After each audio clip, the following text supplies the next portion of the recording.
this is a virus we have to be extra careful with. We spent the morning talking to global experts on this viral strain.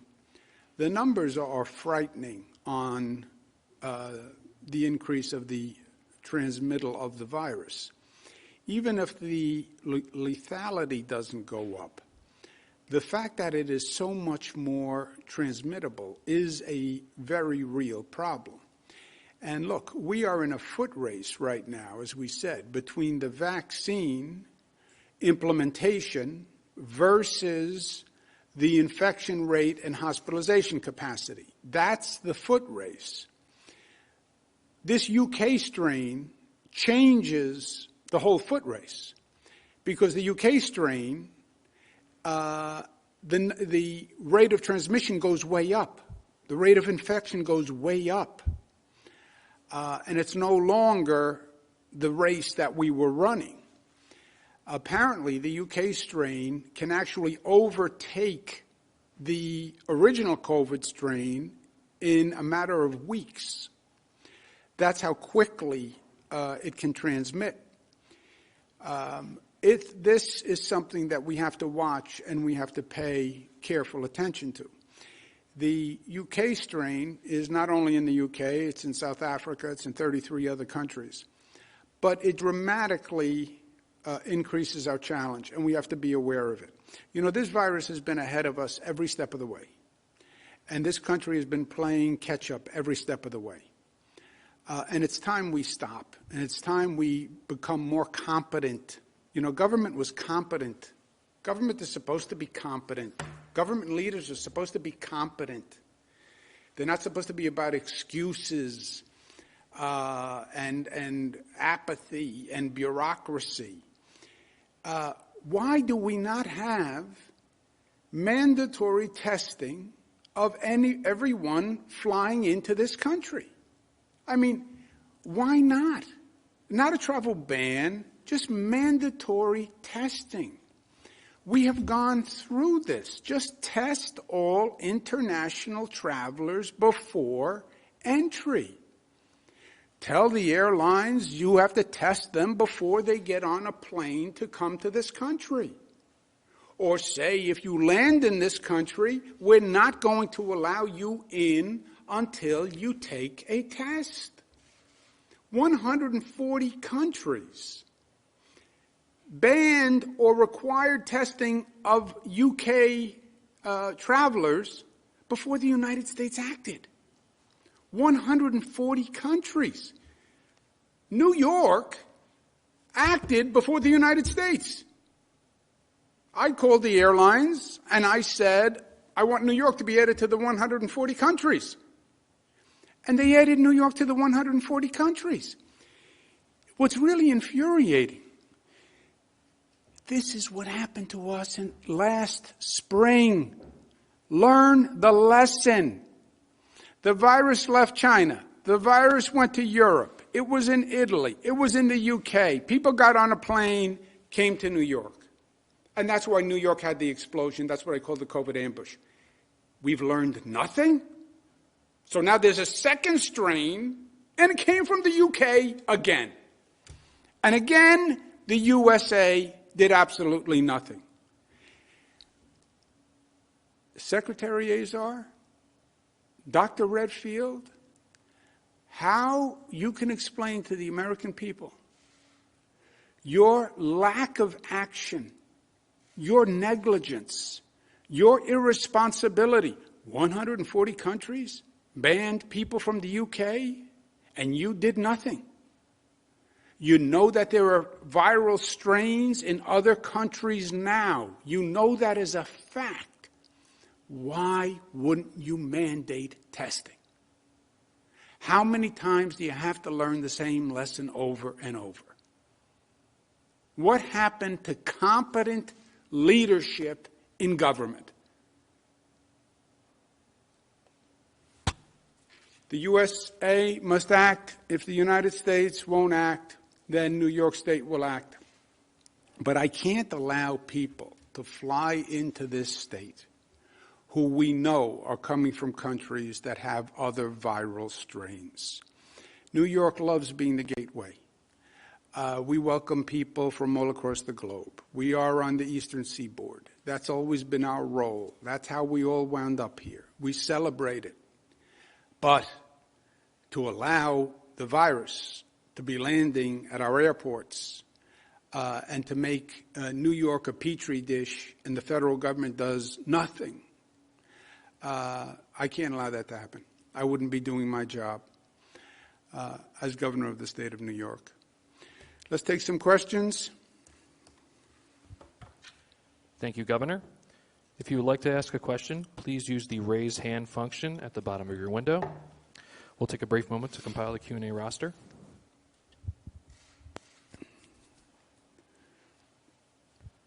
Governor, your first question comes from Jeff Cole of WWNY. Jeff, your line is now open. Please unmute your microphone. Governor, good morning. You can hear me okay? I can hear you, Jeff. How are we doing?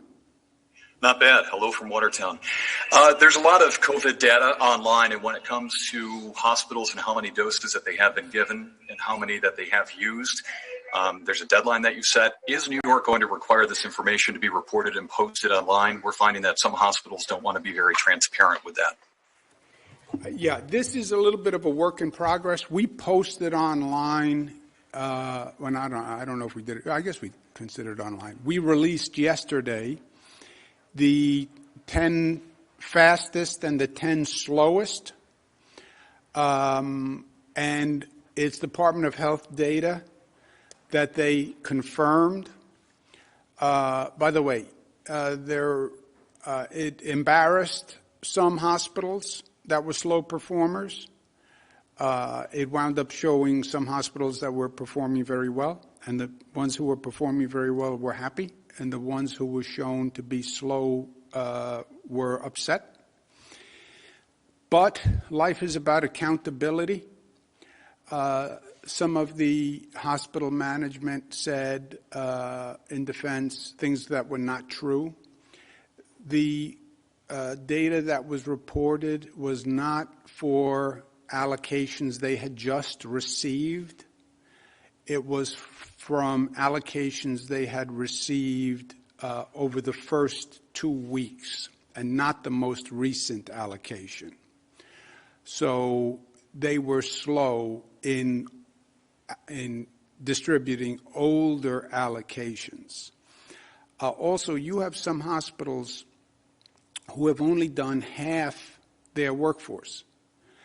Now, we've only had enough allocation for half of the workforce, the healthcare workforce.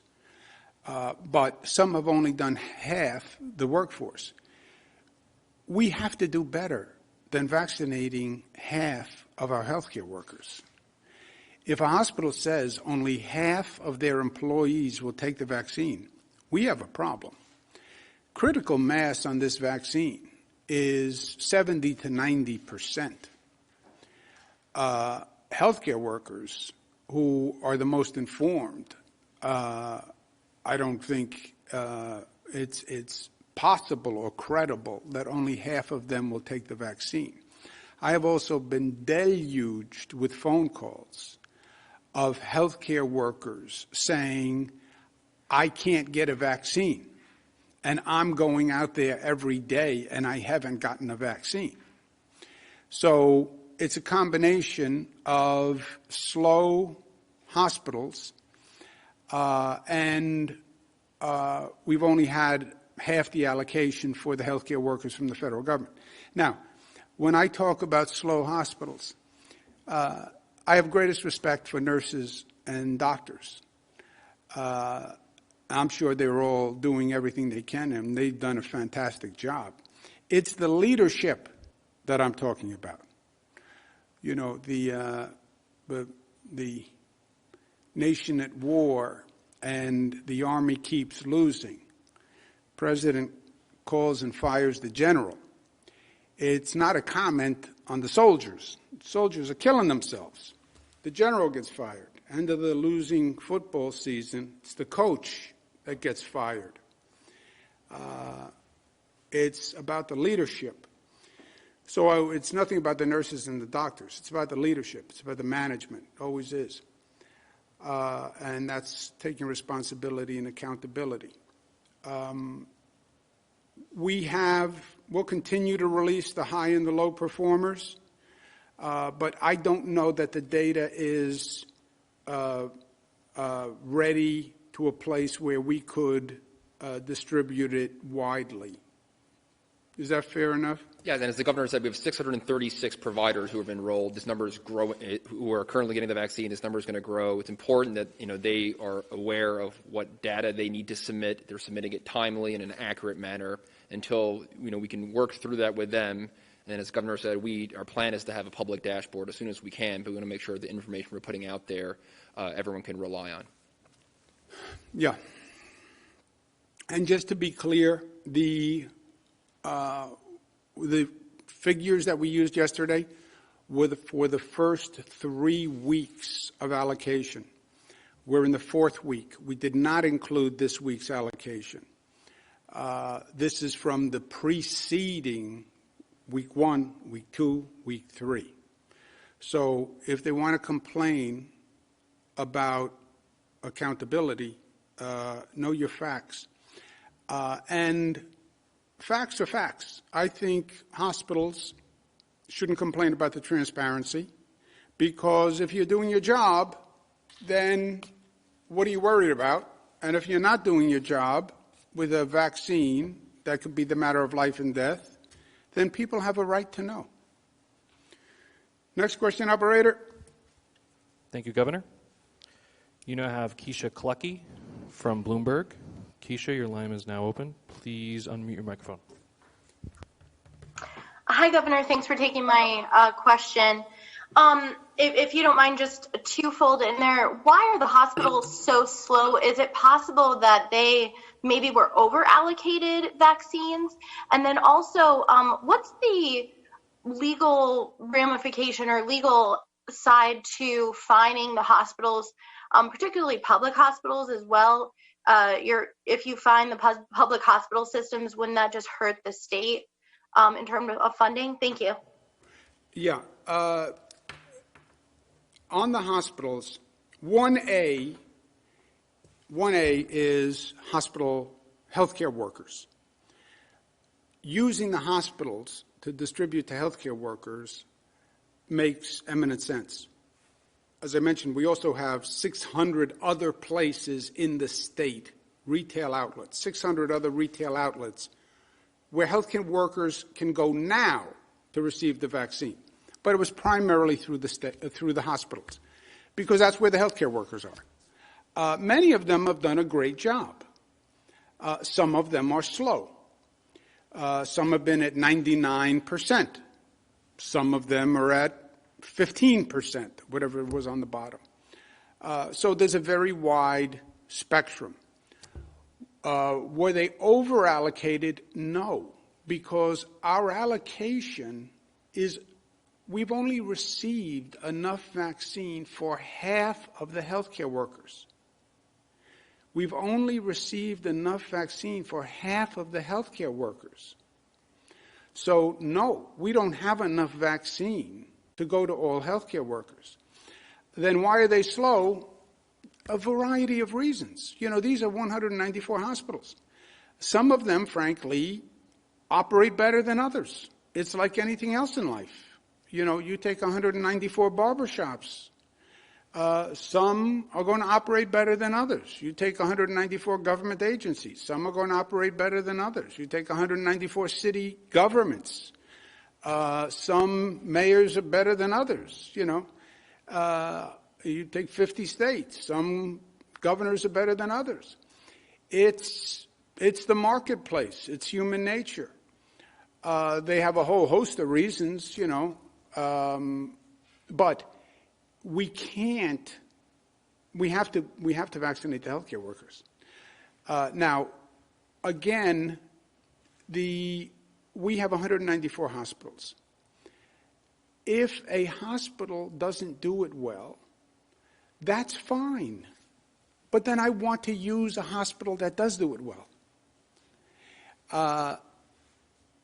let me take a step back. We have two issues. For the hospitals that now have the vaccine, I need them to get that vaccine in people's arms.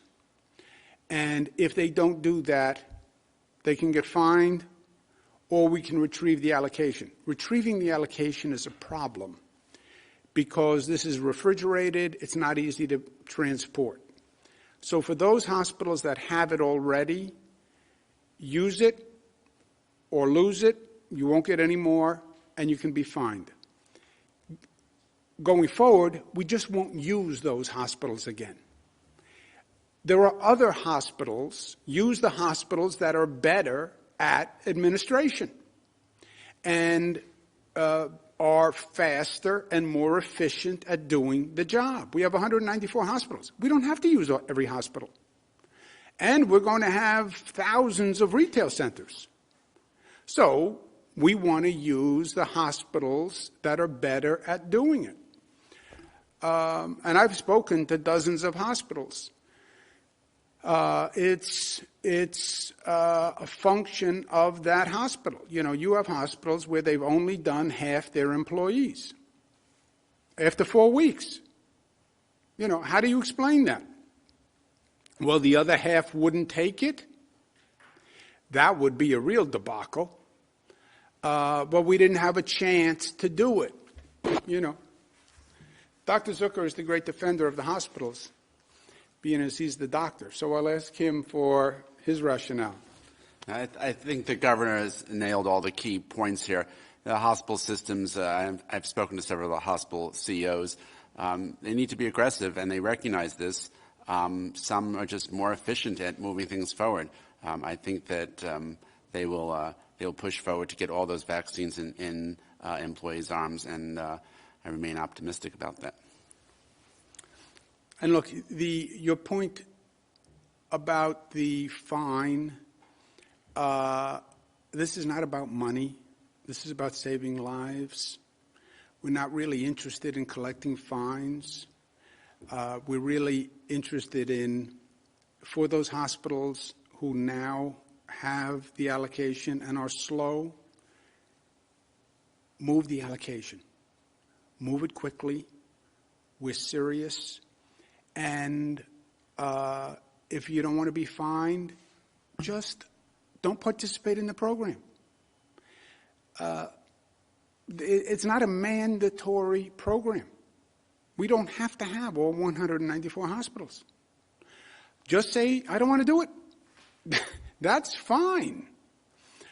We have plenty of hospitals, and I'd rather use the better performing hospitals. The situation we're in is we've already allocated to all the hospitals. And again, as I said before, it's hard to get it back. But if a hospital calls up and says, I'm going to use this allocation and then I want out, fine. That's totally fine. Next question. Thank you, Governor. You now have Emily Burkhardt of WNYT. Emily, your line is now open. Please unmute your microphone. Hi, Governor. I was curious if you could tell us a little bit more about whether or not Wadsworth has been able to determine if the other cases found at the jewelry store in Saratoga are in fact a result of the UK strain. And I'm also curious if the State Department of Health is stepping in with contact tracing. We've reported on issues in Saratoga County before, and now that this strain is supposedly more transmissible, is the state stepping in to help with that? All good questions.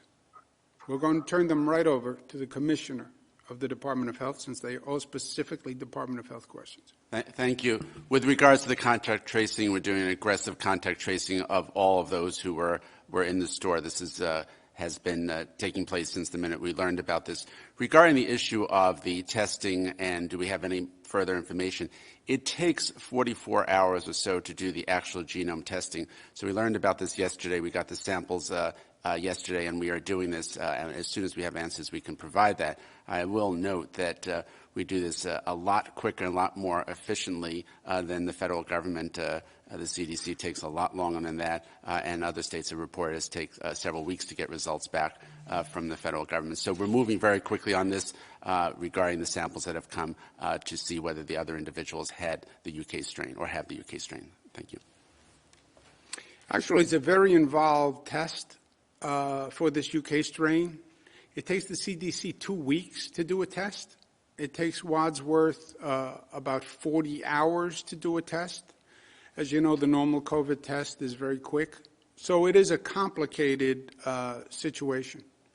And again, just to make sure I was clear on the hospitals, we had distributed it to all hospitals in the state. Going forward, we'll just distribute it to the hospitals that do a better job because we'll have other options also. But in the meantime, for those hospitals that already have the allocation, get it out, get it out, get it out. Question, operators, take a new question, Thanks, please. Sir. Next question comes from Peter Haskell of WCBS Radio. Peter, your line is now open. Please unmute your microphone. Hey, Governor. I've got questions about these retail sites. So a few of them quickly. Do you have the staff to cover all these sites? When do you expect they'll open? And then how do people sign up? People hear they're going to have this opportunity. Where do they go? How do they do it? Do they need to prove they're eligible, an essential worker or otherwise? And should we expect to see lines like we've seen in other places? Okay. Good to hear your voice, Peter. We're not there yet, first of all. We're getting 300,000 vaccines right now a week. We've distributed 900,000 vaccines for a 2 million population of healthcare workers. Obviously, to get through healthcare workers, if you're doing 300,000 per week, you need another 4 weeks of allocation before you can get out of healthcare workers, roughly, before you finish 1A and you move to 1B. 1B opens essential workers and general public over 75 years old. Could you move a little faster from healthcare workers? Look, if you have a hospital now that says, I did all my healthcare workers and I have an extra allocation, contact us and we'll move it. It would be a very bad sign if a hospital said, only half of my healthcare workers will take the vaccine. Obviously, that's a bad sign for the overall effectiveness of the herd immunity program, which is 70 to 90%. And also, I don't believe it.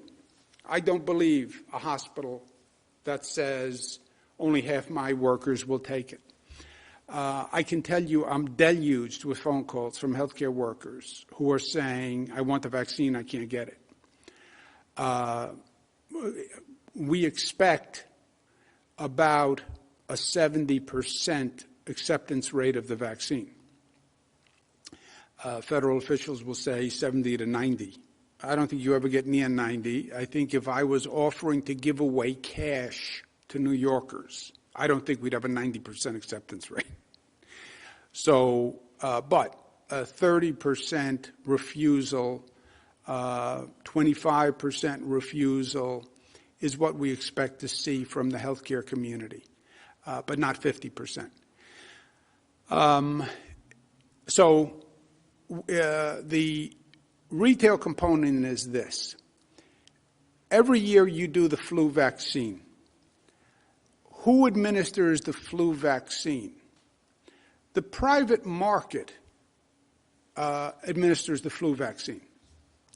roughly half the people in the state take the flu vaccine. And it's very little government involvement.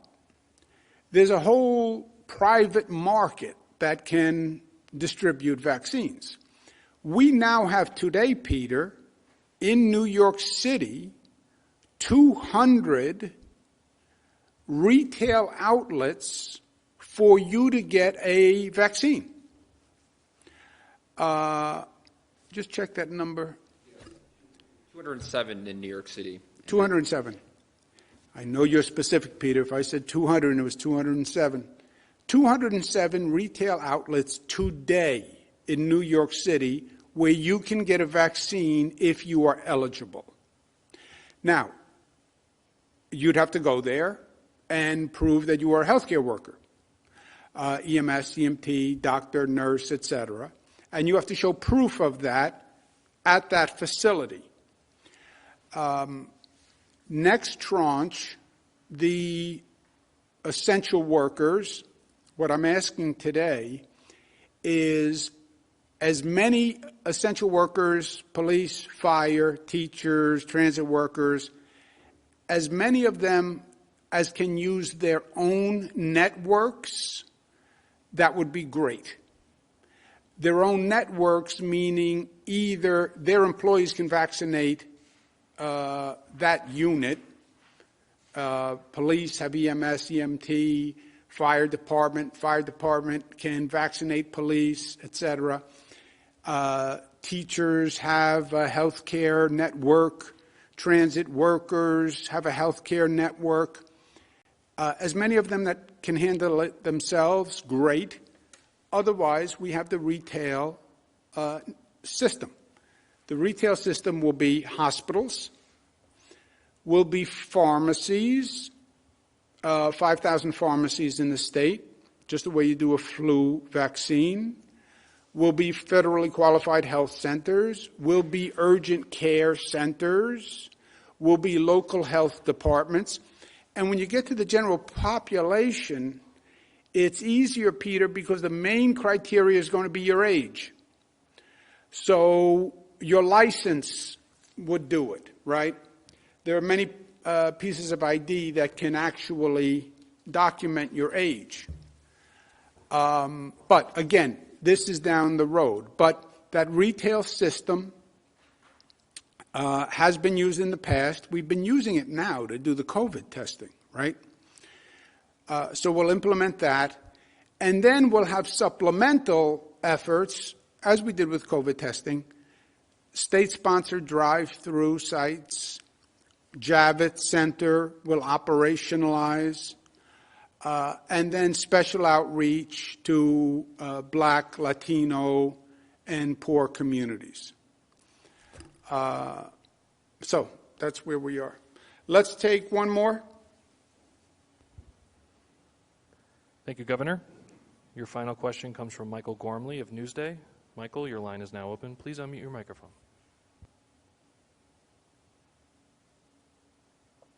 Hello, Governor. On the healthcare workers refusing to get the vaccine, can't you direct them to do that? And I believe that some healthcare workers are already required to get the flu vaccine every year.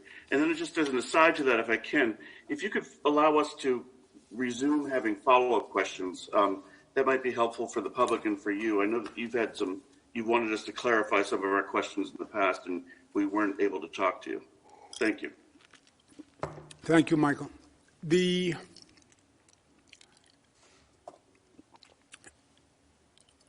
have not crossed the bridge to say, by law, you must take it. Yes.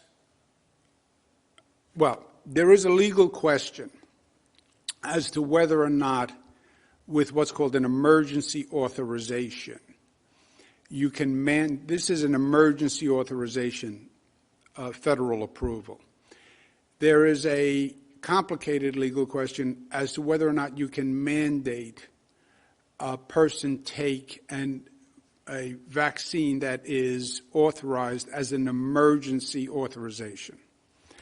But besides the legal question, we haven't gotten there yet because I don't know that it is going to be an issue. You're right. We went through this with measles. But I don't know, and you're right, you have a legal argument, especially with healthcare employees, that you could say to a healthcare employee, you need to take the vaccine as a part of your job. We're not there yet. I don't believe the refusal rate is going to be that high. I think doctors get it. But Beth can speak to the legal question about the emergency authorization use. Yes, Governor, that's correct. So with an emergency use authorization, as these vaccines have, there are more complicated questions, especially for those in vulnerable population groups that have not been studied as part of these clinical trials. But we will continue to look at it, and we will continue to monitor. Okay. Anyone have anything else? Additions, deletions, omissions, commissions? Thank you very much. Have a nice day.